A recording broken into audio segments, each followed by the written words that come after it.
Racing കാറാണത്. Racing കാറാണ് ഇതിന്റെ പേര്. അതായത് നമുക്ക് ഇതൊന്ന് ഓടിച്ചു നോക്കാം.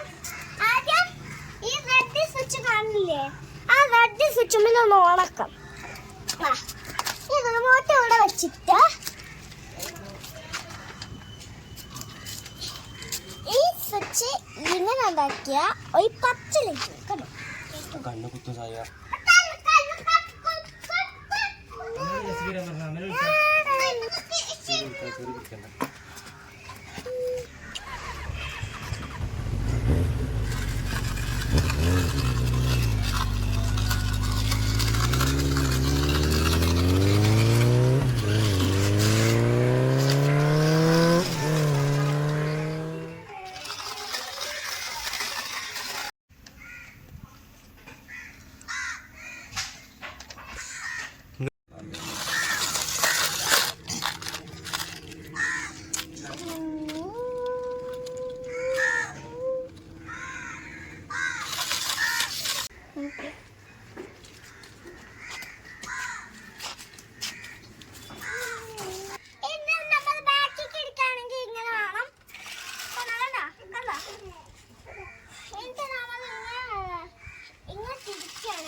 അപ്പൊ ഇങ്ങനെ ഞാൻ ഇവിടെ ബാക്കിൽ നിന്നിട്ട്